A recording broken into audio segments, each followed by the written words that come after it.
Assalamualaikum warahmatullahi wabarakatuh. Apa kabar sahabat tani dimanapun berada? Oke, di sini saya akan coba mereview atau memperlihatkan aktivitas saya sahabat tani ya. Alhamdulillah untuk saat ini saya sedang melakukan aktivitas penanaman ya. Mengingat alhamdulillah di daerah saya sudah mulai turun hujan ya, sudah mulai aktif 2 minggu ini. Memang pada awal hujan itu waktunya kita sebagai petani untuk melakukan penanaman. Oke, di sini sahabat tani saya akan berbagi sedikit cara saya berdasarkan yang sudah saya jalani dengan pengalaman dan hasil yang saya rasakan sahabat tani. Di sini mudah-mudahan buat sahabat petani kopi yang ingin melakukan penanaman di awal musim ya, dengan bibit seperti ini sahabat tani, langkah-langkahnya saya akan sedikit berbagi melalui konten video ini ya. Mudah-mudahan ada manfaatnya. Oke, langsung saja sahabat tani. Nah, di sini sahabat tani, langkah yang pertama tentunya kita siapkan lubang ya. Lubang secukupnya sahabat tani. Nah, untuk cara saya ini setelah dilakukan pelobangan, saya memang biasa saya lakukan pemberian pupuk ya organik dari kohe kambing sahabat tani yang sudah dingin. Nah, ini sudah dingin ya. Jadi buat sahabat tani jika ingin melakukan cara yang sama untuk pemberian kohe kambing, pastikan kohe kambing sudah lama, sudah dingin ya. Apalagi bagusnya difermentasi. Ini cara saya sahabat tani. Langkah pertama dilakukan pelobangan ya secukupnya. Untuk media tanam, untuk bibit sendiri saya media polybag ya. Ini usia kurang lebih 5 bulan ya dari penyemaian biji. Tidak saya lakukan pemupukan kimia ya, alami. Sini banyak sekali alasan kenapa saya tidak memberikan pupuk kimia dari awal pertumbuhan ya, karena saya punya alasan tersendiri. Insya Allah nanti saya bahas sahabat tani. Nah, ini langkah pertama lobangan ya, lubang cukupnya. Untuk saya sahabat tani, untuk polybag saya bisa pakai ulang ya. Saya tidak robek, tetapi saya lakukan dengan benar-benar teliti. Saya remas-remas, lalu saya tuangkan begini, dia akan tumpah. Dengan begitu sahabat tani, plastik ini ya, polybag ini bisa kita pakai ulang. Nah, ini hemat. Ini cara saya sahabat tani. Nah, di sini sahabat tani, saya perlu informasikan ya untuk lahan ya. Nah, ini untuk lahan ini di belakang rumah sahabat tani, di perkampungan.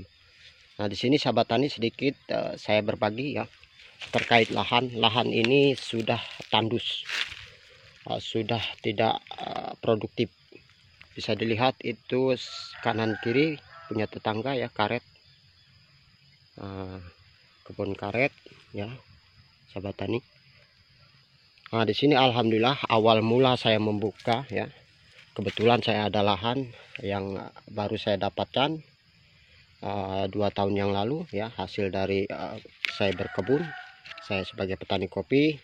Nah, ini adalah tumpang sari sahabat tani, lada. Ini sedikit saya informasikan sahabat tani terkait saya membuka lahan ini. Ketika saya menanam lada, saya sedikit ditertawakan ya, karena tidak akan mungkin bagus, tidak mungkin tumbuh ya. Nah, ini alhamdulillah jika sudah terbukti seperti ini sahabat tani ya, tentunya kita akan merasa senang. Jadi pada intinya sahabat tani, untuk kita petani itu memang tidak bisa memilih lokasi dengan baik. Terkadang kita harus dihadapkan dengan lahan, lokasi yang ada.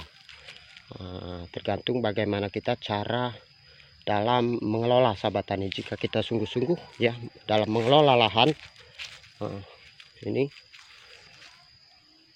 seburuk apapun lahan kita, jika kita kelola dengan benar-benar, maka tidak menutup kemungkinan tanaman kita akan subur.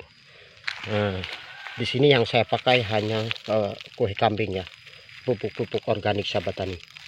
Nah, di sini juga saya dalam penanaman kopi ini saya tanam dua jenis sahabat tani, tanam jenis Arabica dengan Robusta. Saya akan coba ya tanam sahabat tani ya, saya akan coba. Nah, ini bibit ya sudah kita siapkan. Nah, di sini nanti insya Allah setiap perkembangannya ya saya akan coba update, saya akan coba perlihatkan. Oke, kita langsung saja sahabat tani ya. Nah, ini sahabat tani ya, kita letakkan seperti ini. Seperti ini sahabat tani ya. Dan untuk polybag ini bisa kita pakai kembali. Nah, untuk tanah ya, saya tidak pakai tanah yang sudah saya gali seperti ini ya. Tanah yang galian ini tidak saya pakai sahabat tani. Saya pakai tanah-tanah yang area-area di sini sahabat tani ya. Area pinggirnya ini. Seperti ini contohnya. Nah, ini ada alasan sendiri ya. Berdasarkan pengalaman, saya tidak pakai tanah yang sudah kita gali ya. Tanah dalam ini tidak saya pakai. Intinya sahabat tani, pH tanah yang di dalam seperti ini itu berbeda dengan tanah yang berada di permukaan atas ya. Tingkat kesuburannya nanti pokoknya perkembangannya itu beda sahabat tani ya. Nah, seperti ini. Dan tidak saya lakukan pemadatan ya, tidak saya padat-padat. Nah, di sini sahabat tani, saya akan coba ini nanti perkembangannya ya. Saya akan lakukan perawatan ini tanpa pupuk kimia ya. Yang insya Allah saya akan berusaha bagaimana caranya untuk jangka panjang sahabat tani ya. Mengingat lahan kondisi saya tidak baik. Insya Allah saya akan berusaha nanti berbagi terus setiap perkembangannya saya akan perlihatkan. Oke sahabat tani, mungkin hanya ini, saya akan lanjut aktivitas. Sekali lagi ini sebuah gambaran video tentang aktivitas saya.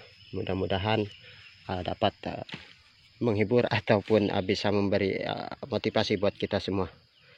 Oke, salam sehat, salam sejahtera, salam satu tani, sukses selalu buat kita semua. Saya akhiri sahabat tani. Assalamualaikum warahmatullahi wabarakatuh.